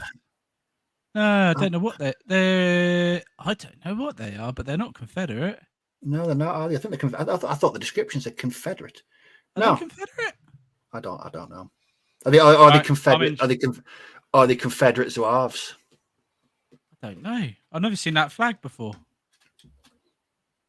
Never seen. No, yeah, I'd like to. Yeah, I'd really like to know that. To be fair, Do a bit more digging because they're interesting. A bit of a moment now. Up next is That's really helpful, Steph. Left, Union, right.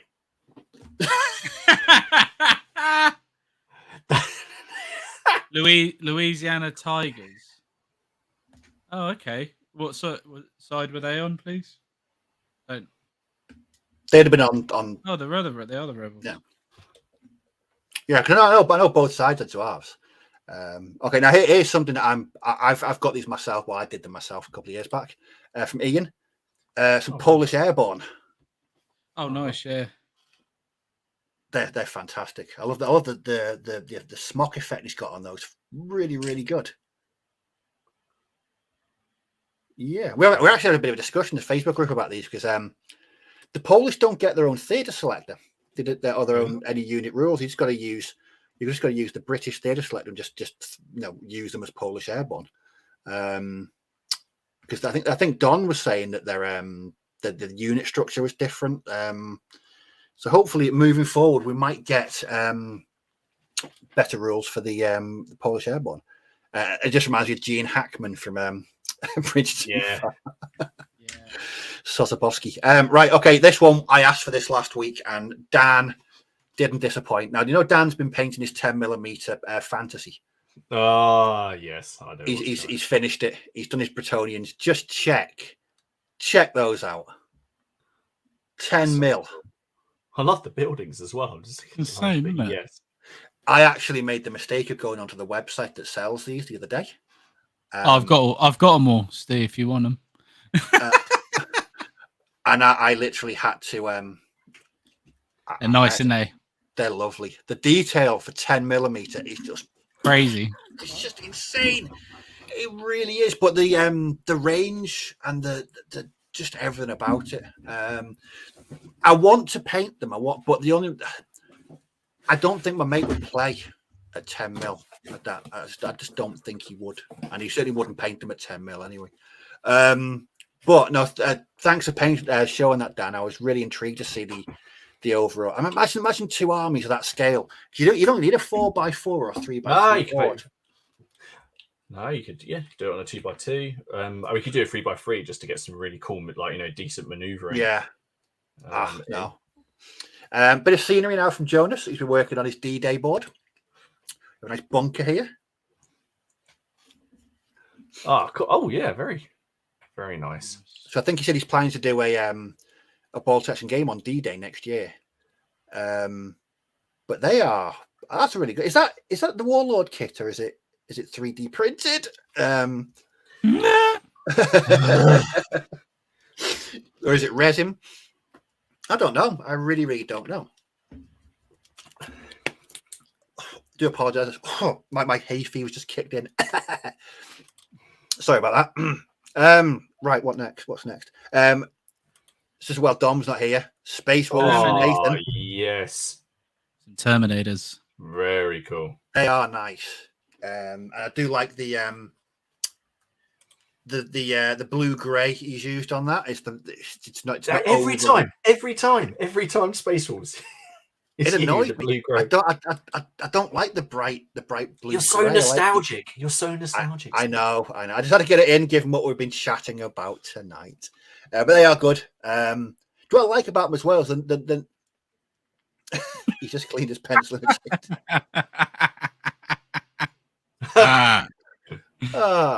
Monday mishaps. What can you do? What I like about them is they're they're not overly wolfy, are they?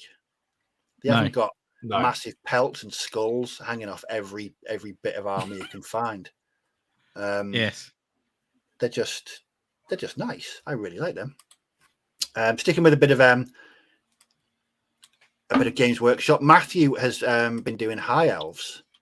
Look at those. Oh yeah. Very cool. They're white. Are they white lines? Yeah, they are white lines. Yeah, they are. Very, they got good leadership value. They have. I love initiative. Initiative. Yeah, they have got good drinking- leadership as well. Yeah, they have got good leadership as well. To be fair. What I love about do, those, I just love the tone on that armor. It goes so well with the blue. I love the gold. I do love the gold. I follow Really, Matthew really nice. on Twitter, and his latest project, I'm looking forward to him. He's rebasing and redoing his original Bretonian army. Okay. So I'm looking forward to seeing him progress through that, because I don't. Bretonians are back, aren't they? I didn't just make that up. Yeah, they are. Yeah, they wanted to release armies. It's going to be Right. Tomb Kings and Bretonians and some other bits and bobs. But yeah, they are. They are. Good. I'm glad. Do I regret selling mine? Not for a second. Well, you're not nostalgic to do them again. Absolutely not. Nope. Absolutely not. Not for what I got for them. Anyway, I had. Do you remember the Grail, the Grail relic we got? You know, Oh yeah. Yeah. I got. I sold that because I had the complete kit unmade. I'd never painted it, never put it together. And I got something ridiculous, like 220 quid for it or something like that. And I thought, oh, amazing! I'm going to put all my old models up. So I put up then like something else, like I can't remember what it was, like one of the Chaos Champions, the old metal ones. And I got like £2.50. Oh, the one-off bout of capitalism. Yes. So going back to World War II now with Paul, who's been doing some. He posted loads of his 15 stuff. But I love these. Pack 40. That's very nice. Very cool. Lovely stuff. Love the basing on those as well. I really need to get back to painting 15 mil. I really do. But great stuff, Paul. Another Paul. Paul posted these at the weekend. He's been given a light box by his daughter, so he can start to take some better pictures. Look, so he posted quite a few, but these are the ones I grabbed because I just thought you both like Romans, don't you? So there we go. There's some Romans. Yeah. Oh yes, Caesarean ones. Very, very cool. Yes. Lovely. They are very nice. Very nicely painted as well. They're the ones that I've got, aren't they? They are the same ones. No, they're different. The shields are similar though. You've got these are really late Republican Romans. Early Republican. You've got early ones. These are late. Early Republican. Yeah, these are like Caesar's wars. Yeah, they're nice though. No, I do like them. That's a cracking light box you've got there as well, because that's worked really, really well. Yeah, good stuff. Really well. Now these, as soon as I saw these, I was just completely blown away by them. These are from Piers, Earl of Essex for Barons Wars. Look at that. Oh yeah. Oh, lovely shields. I love that. I love the bishop in there as well. He said he's just waiting for the banner to come in. So, but yeah, that's lovely. That is stuff. You can see like the wood grain on the shields. Some of the best yellow I've seen painted. It's just phenomenal. Brilliant. Yeah, well done. And the red and yellow really works. It's a lot better than the red and yellow I used on my Empire anyway. What else we got? So Steve was playing his first game of Chain of Command. And here we have some carnage on a bridge. I'd say he's going really badly for someone there on that bridge. Yes, I can't quite tell which. There's Germans. They look like they've got assault rifles, and there's a Russian with a Panzerfaust. Very nice. Yeah. Last game we played with World War II stuff on the bridge, a polar bear was trying to smack. Some people yes, it was. Yes, it was. Yeah, but the best part about that is there's a commissar there ready. By the looks of it. Yeah. He's got his pistol out already. Very cool. Very nice. Okay, and these just Stephen. More Terminators. Everyone's on the Terminators this week. Just so that's Steve and his Games Workshop stuff. It's just phenomenal. I mean, that is they are absolutely stunning. They're Very just nice. so good. Yeah. Like I said, he made a change from painting yellow. Oh yeah, because he normally does Imperial Fist, doesn't he? Yes, we've got 2 more to go. So we've got Tony with some Spanish line infantry. Oh, his work on very those nice. are fantastic. Lovely work, mate. Just brilliant. Look at the drummer. Look at the drummer. Does that give you palpitations? Yeah, I got chest pains from looking at the drummer. And last up, because his name begins with W, is Warren. He's been painting some Rangers for Rangers of Shadow Deep. Yes, cracking, lovely. Nice. We've all we're hopefully going to show us up because we're all painting our own Rangers up. So Robin, Miller, and Matt, they've all got like their own Rangers. So we're all going to go away, paint them, and then have them ready for the game. Those sweet. Are awesome. They are lovely. Yeah, they are. They're lovely. What I like, I know people comment that the hair, the highlights on the hair with the one with blonde hair is just brilliant. Really, really, really good. Well, there we go, chaps. That's the viewers' pitch hobby updates for this week. I again, please keep posting. I know people posting all the time, but again, please keep posting. I always look forward to seeing what people are working on. It's just a great source of inspiration. Every morning. So you look at Facebook and see how many notifications you've got for stuff that's gone up, and just scroll through while you're having your coffee or doing anything else. Is absolutely fantastic. No, it is, and I've said it before, but the wide range of stuff that people are working on as well. There's different periods, rule sets, manufacturers. I mean, I say Baron's War to 40k to old school fantasy. It just goes to show. Just to show that the sheer diversity of stuff that people are working on. Even this thing called Turnip 28 gets shown in there a couple of times. Couple of times. I think it might be in there more, but Dom sits there with a cup of coffee, waiting to pounce on any hint. Yeah, he hasn't got a moderator's hat. He's got a moderator's suit of armor. Certainly has. Anytime any weird shit appears, he just strikes and it's gone. It's gone completely. I just thought. I just had an idea. I've never used anything for them ghouls, so I thought I could turnip them, can I? Yeah. These what? These. Oh, yeah, I've got a load of ghouls from the SPQR Kickstarter. Ghouls. Yeah, ghouls. ghouls. I thought you meant ghouls as in ghouls. No, ghouls. Yeah. I've painted them all, so I could just turnip them.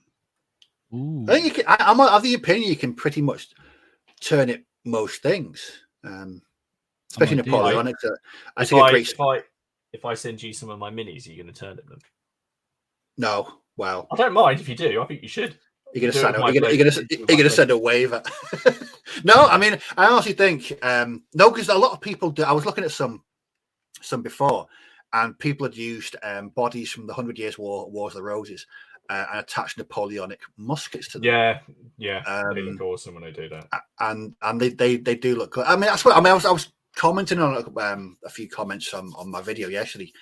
And I just said what I like about turnip, excuse me, is you've got complete free reign. You can do just whatever you want. I mean, there's a unit of 12 fodder.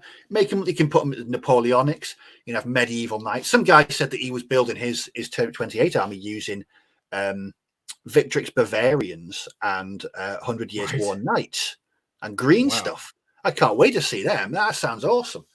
But it's just one of those things. I'd not done turnip in a long time. I really hadn't.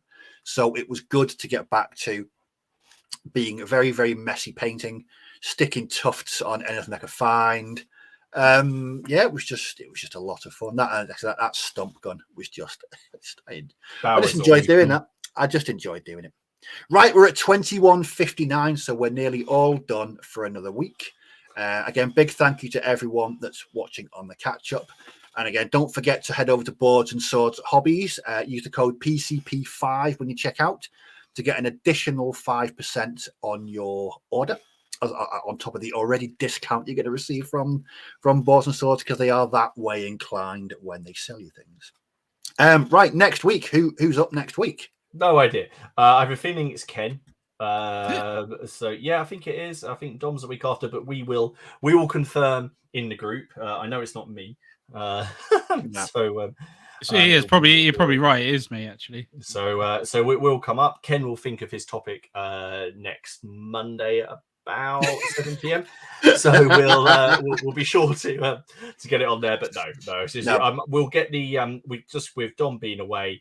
And a couple of other things. We haven't got the menu for the streams this month up yet, so we do apologise, but we will have that up this week. So you can see where all your PCP goodness is coming from. So yeah. Yeah, so keep a look on the Facebook group and in your subscriptions, because links to our channels can be found down below. If you want to go and check those out, check out some Turnip 28 goodness, because everyone should. Right, we're all done. So again, massive thanks to everyone for tuning in and hanging out with us tonight. Have a great week, and we'll see you all next week. See you now. Bye-bye. I'm going to finish my beer. No worries.